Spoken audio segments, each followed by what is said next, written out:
Ready to face your fears head on, conquer them, and create a safer, more prosperous future? Worried that the world has gone nuts and you've become an insanity magnet? Then grab a cold libation, put on your fuzzy slippers, and get ready to create your own safe space. It's the Safespace Podcast with your host, Tammy D. For more information and episodes, go to www.saferpodcast.com. That's www.saferpodcast.com. Hi, this is Tammy, and I'm really excited to be here with you today because this is the inaugural show for this podcast. And so I lined up a really special guest today, Scott Walters. Scott Walters has been doing some amazing work, letting people know what's happening for real in real estate. Because, real estate, like financial services, which is another area I work in, there's a lot of hype. There's a lot of marketing material. And so what I've asked Scott to do is come and talk to us a little bit about who he is, what he does, and why he thinks it's so important for us to know what's going on in real estate. All right. Well, let me introduce myself even further, and thank you for the introduction. So I am Scott Walters. I'm a real estate agent here in Southern California, and I own and operate my own real estate along with helping others do the same with theirs. I absolutely love real estate. But you are right. I've been become known online as really the real talking realtor. And really when we really boil this down, because it's so complicated and convoluted, even to the point that you mentioned with all the marketing that we see, the FOMO, complete FOMO is really what it boils down to, with the amount of marketing. And so for me as an agent, I'm just doing my thing. Pandemic hits, every agent in America pretty much, thought it was game over. We're done. We got to start looking for a real job. And then the government, in order to stimulate the economy, made licensed real estate agents that are licensed realtors, essential workers, and dropped interest rates, and the rest is history. Oh my goodness, Scott. Well, they also made politicians essential workers, so don't feel too special there. Don't feel too special about it. I actually took it almost as a backhanded compliment when I first heard it. So yeah, that's really what got us to where we're at. Hopefully, we're going to talk about what happened, what it was like, what happened, and what it's like now. And then more importantly, what can we expect? Scott, first of all, why should anyone in the world that's not into real estate like you and I, why should anyone care? What is real estate really besides a barometer of the health of the economy? Wow, that's a great question. You are a great interviewer, actually. I'm going to answer that.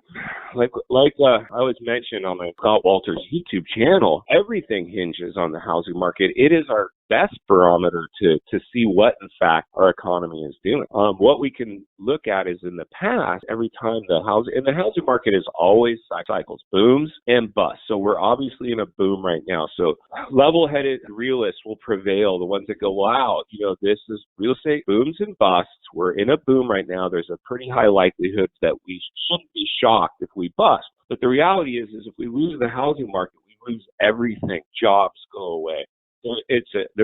That's when we get into huge recessionary levels. The housing market will take down all markets with it. Wow, it's like a big sucking vortex, or maybe it's like one of those potholes on I-5, where your car just goes in there and never comes out again. Well, I don't know. I don't know if we want to go there, but this is the biggest bubble ever recorded in world history. So, there's an argument to be made that the biggest bubble will in fact result in the biggest crash. And, when we look at the behavior of, like we talked about, how we got here was the government trying to stave off a recession by stimulating the economy. One of those portions was to, in fact, send stimulus money out to every doorstep in America and get us buying televisions and going out and spending it in our infrastructure. The second one was stimulate the housing market. And that one was the runaway train, because I don't know if they knew what that was going to do to the housing market, but believe it or not, even if you own real estate, you're enjoying the fact that you feel rich right now. And that's me. That's not a good thing when we put the housing market in that much euphoria and that big of a bubble, because statistically it can't sustain itself. I liken it to a feeding frenzy. I remember I was around in 2008. As a matter of fact, you and I have something in common. I lost a piece of real estate back in 2008. I had to walk away. I was beyond underwater. and I had to walk away from it. And that gave me a whole new perspective on what the real issue is with real estate and with our economy in general, is that it's a fake economy.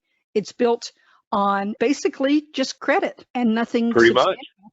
Nothing substantial. It used to be real estate was a safe haven, right? Absolutely. I mean, real estate, and I am a firm believer because, I owe everything I have. I shouldn't say everything because I don't want to put the value of my life on anything monetary, but, the real estate has been incredibly good to me, and most millionaires made their money in real estate, but it wasn't by buying at the top of a real estate bubble. And so, like you said, in '08, I owned other income properties, but I bought into the FOMO of that era and went out and bought a new house.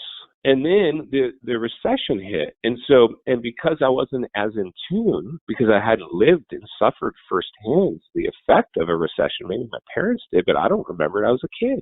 I wasn't paying the bill. So having lived through that, now obviously I have a better a better understanding. And so now, that's why I continue to give these talks, because I know there's a lot of people out there right now as we speak, because I see my email going off every day with new buyers. Those are slowing down. They're dwindling off. We're hitting the top of the bubble, and eventually they will, in fact, start to crest, and we'll go on a downhill trend at some point.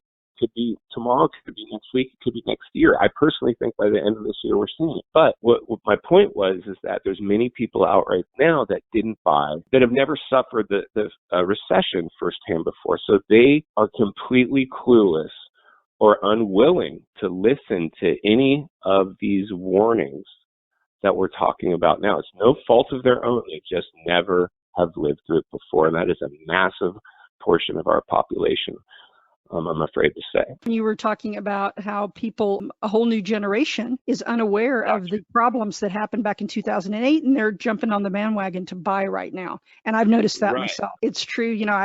As I mentioned, I lost my home, and a lot of my friends, same thing happened. And a whole new generation of people very susceptible to what you said earlier, FOMO, the fear of missing out. People see the real estate, I think, sometimes as a door that's a big, heavy door to a castle that's closing. And if you don't run, if you don't run really fast and try to shove your way into it, you're lost forever, and you're shut out of the kingdom, right? And I think that's partly due to the way it's marketed, and partly due to the fact that, as you pointed out, real estate is a great creator of wealth, but it can also take away people's wealth just as easily. I appreciate what you did. What really scared me was when you went to the empty mall, and a lot of people I think too, here's what a lot of people are saying. They're going, well, Scott, that's great. And I'm seeing the empty stores here in the Inland Empire, and everyone's seeing that. And I agree with you, Scott, man, commercial real estate's in the dumps, but everyone needs a home. So it's still a good time for me to buy. And so we're seeing those adjustable rate mortgages again. What do you think about that? Is that part of the reason people are jumping back into the fray? Well, it certainly could, because what I can say is one of the things that we'll see moving forward, and this is great because we're talking about what happened, what it's like now. And so one of the things that I do believe is happening now is, we're getting into what's called in the industry creative lending. We know that the interest rates are rising, so a lot of people's incomes were based on being able to afford a certain monthly amount payment on a mortgage. And then so now, if they've been unable to get that house, they now are going to have less purchasing power. So what we do with these adjustable rate mortgages, they call them an ARM, is they're just like a 5-year fixed rate. And so the lender, or the agent, probably will do it too, because they just want to make the sell, is say, yeah, it's great, we'll get you that payment, and then we can just refi you in 5 years. Real estate always goes up, so you'll have equity in the house. We'll be able to refi you and get you into, a different, just refi it. Most people trust that narrative, and because they're looking to the real estate industry to guide them, to protect them. But as we've seen in this world of digital dominance and people just, wanting to make as much money at any cost, it'll be rare that you'll find an agent that might say, hey, well, wait, I need to talk to my client real quick.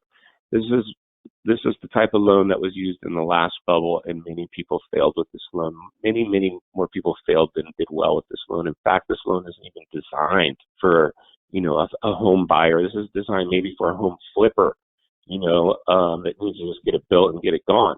So there's going to be a lot of people that will just go, okay, so I can get the house, right? I can get the house, and then fine, whatever, I'll deal with it in 5 years. I just want the house at any cost. And so that's what we're now dealing with. Well, it's based on the assumption that you're going to be able to sell that house for a profit before that rate hits. But what's funny is I just got a marketing piece from a company, I won't name the name, but about adjustable rate mortgages. Okay, here's how they're spinning it. Okay, because a lot of people now are aware of adjustable rate mortgages and the problems, right? Even if you didn't experience it in 2008, I'm betting almost everybody knows someone that did. So it says now, I don't know what you think about this, because I really don't understand this, but they're saying that today's ARM mortgage is different. Some of the riskiest factors, prepayment penalties that keep borrowers locked into loans with expensive terms, those are gone. Loans that qualify applicants based on artificially low rates are no longer allowed. And the most popular ARM mortgage, the hybrid with introductory rates that can be fixed for 3 to 10 years,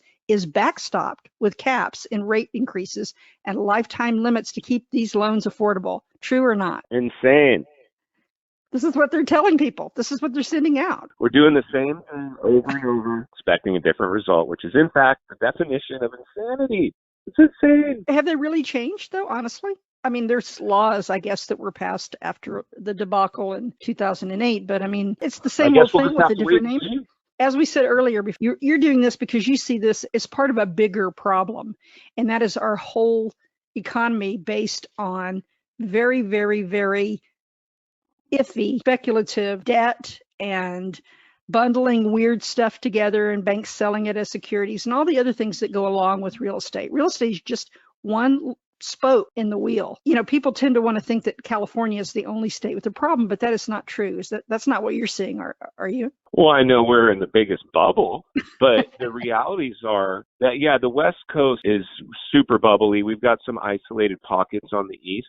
Everybody got into a bubble, but a lot of the bubbles aren't as huge like we've seen here with almost 50% appreciation rates in 24 months. So anytime the asset class doesn't matter which asset class, in this specific one, it's real estate, it doesn't matter. Anytime you see appreciation rates do what they just did, up to 50%, that is exhibiting very, very volatile market behavior.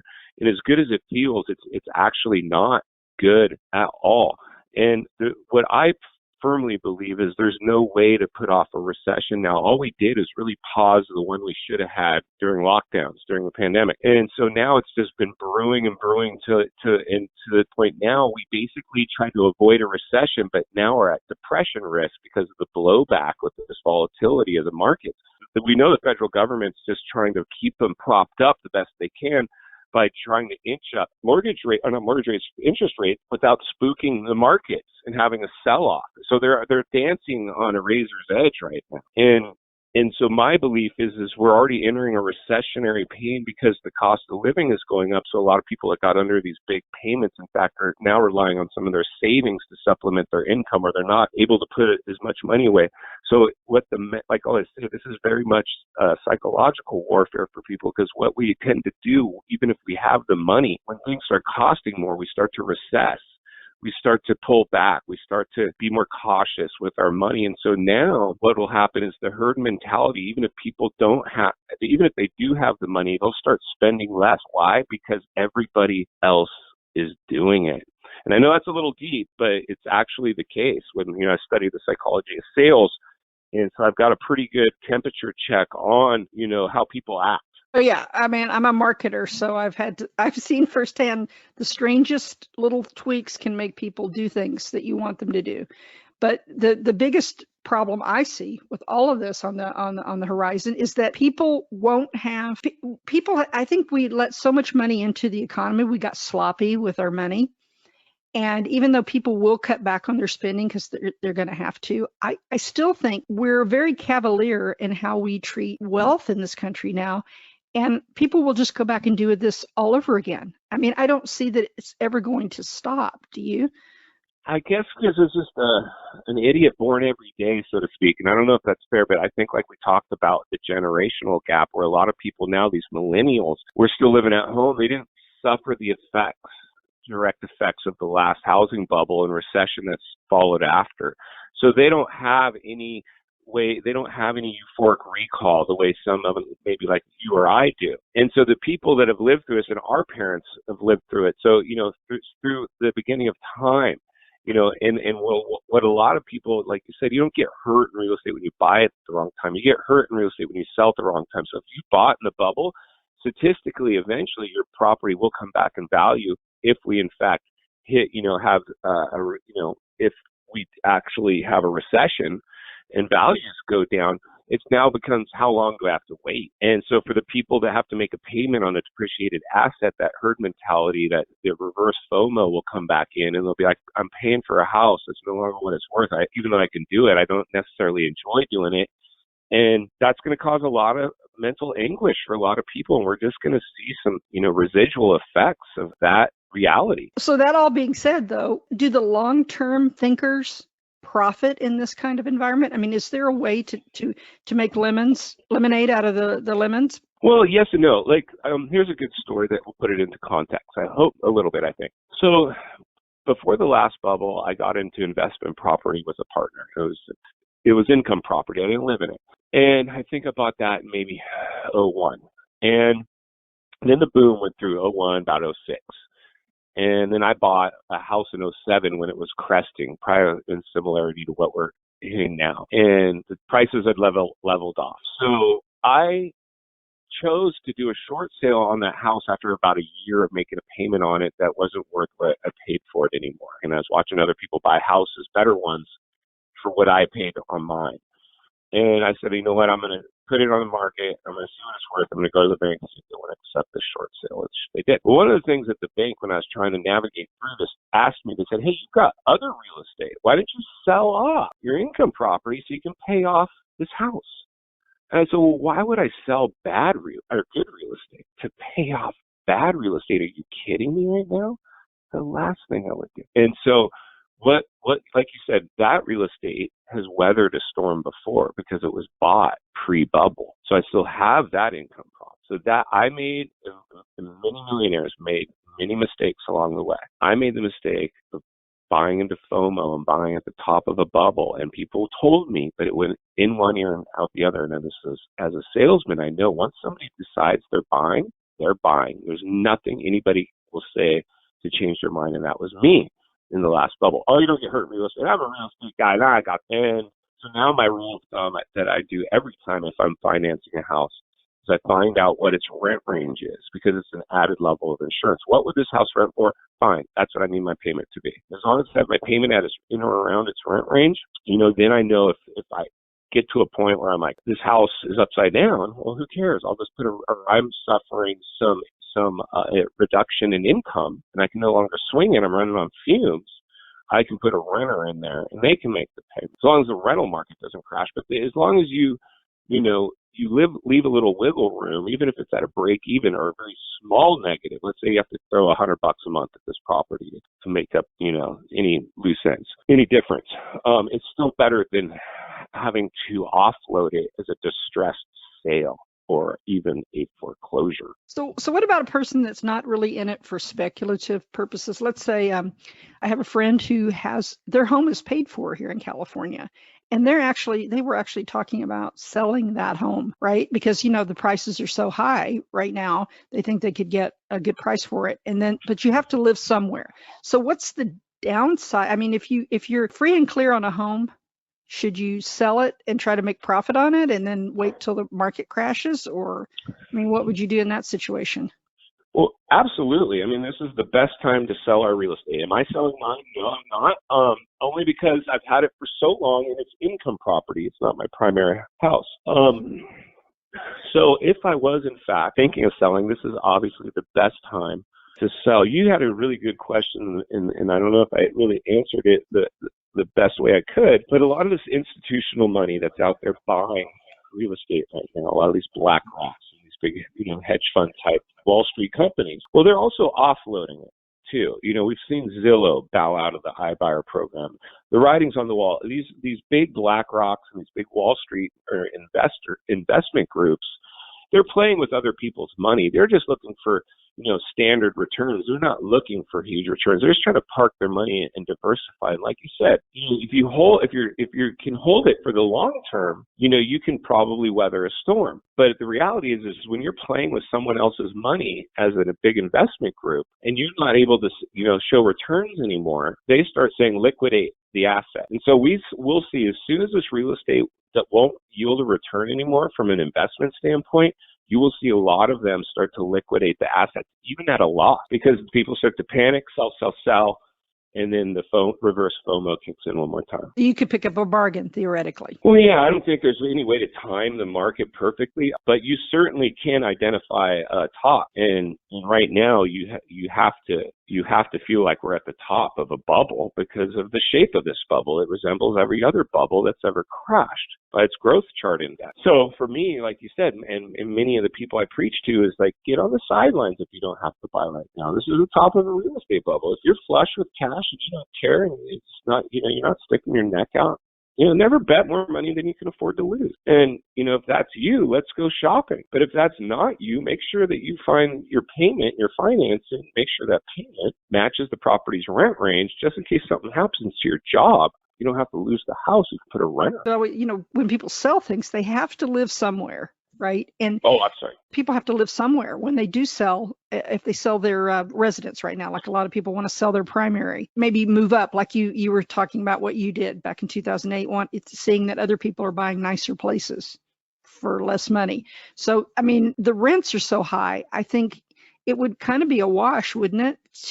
Well, yeah. If I had a property and a lot of appreciation, I could make some money right now. But then I have to find replacement housing. I got to go buy a different house. Well, if you're downsizing significantly and you still come out money ahead, and you were looking to downsize anyway, it's not going to sacrifice the quality of your life. Well, there's one scenario.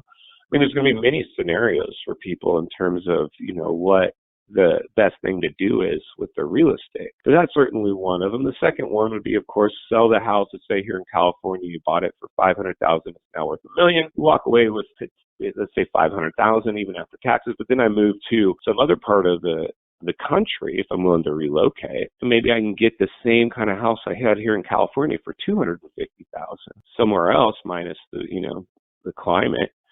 But the house itself, then maybe I get to... You can't beat the climate here, though. Come on, like where you are, that Mediterranean that's what we pay for. Eventually, someday, when I can't enjoy the Southern... Because I'm a Southern California born and raised guy. So I'm very much enjoying my life to the fullest right now in terms of being active, and this is a great place for that.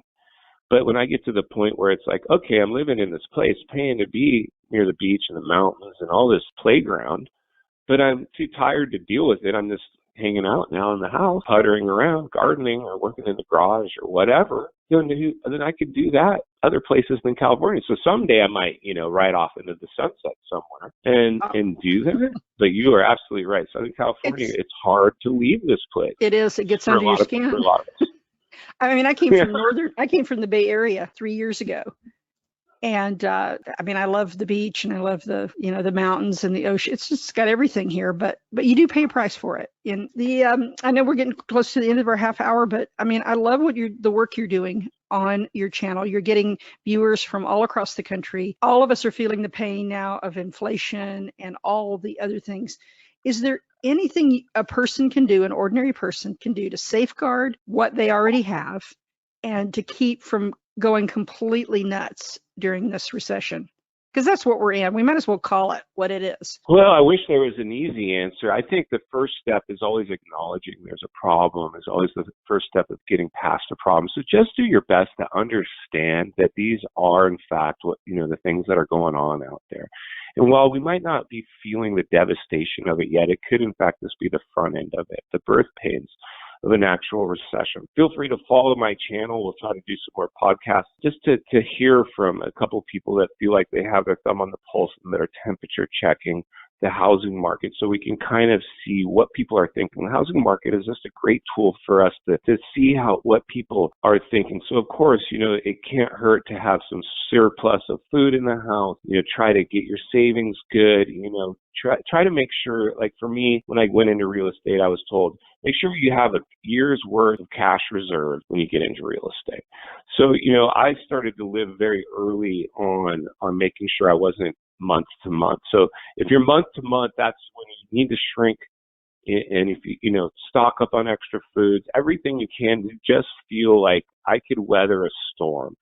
And then we'll do it together to temperature check how big that storm may or may not be. And that's what we're going to do. We're going to band together and just, hope for the best, but expect the worst. And hopefully we come out somewhere in the middle. And that's brilliant advice. And I have a friend of mine who's an economist, and he always says that your ability to survive hinges on the strength of your network. And if you keep your network nice and strong and you include people like Scott Walters, I encourage everyone to go to his YouTube channel, subscribe, write a comment, ask a question, whatever, because people like Scott and a handful of other people that are out there telling you the truth you don't want to hear are the ones that are going to save you in the end, are going to be there for you as part of your network. So Scott, any place people can get in touch with you if they're here in California and they're crazy and they want to buy or they want to sell, how do they get in touch with you? Absolutely. I'm always willing to talk to people about their real estate needs, no matter what they might be. And all you simply have to do is type in Scott Walters into your Google search, and I will probably be all over the place. But yeah, that's YouTube, Scott Walters, Google, Scott Walters. You will find me, and I'm always here to help. Yeah, and go to the YouTube channel because that's got some really chilling but very educational videos. And I want to thank Scott for being my very first guest on this new Safespace podcast. What we're talking about is the things people don't want to talk about. And so thanks for tuning in, and thanks for being here, Scott. I can't wait to meet you. I know you're about 3.5, 4 hours from me, but I go to Goleta every now and then. So I'll look you up when I'm there. Maybe we can go have some coffee if it's not $6 a cup by then. Thanks for having me on. I really do appreciate it. And please go enjoy the rest of your day. Yes. And we'll try to do this again as soon as possible. And I'll look forward to it. You've done it. You've faced the fear and triumphed. Thanks for listening to the Safespace Podcast with Tammy D. For episode information or to suggest a guest or topic, go to saferpodcast.com.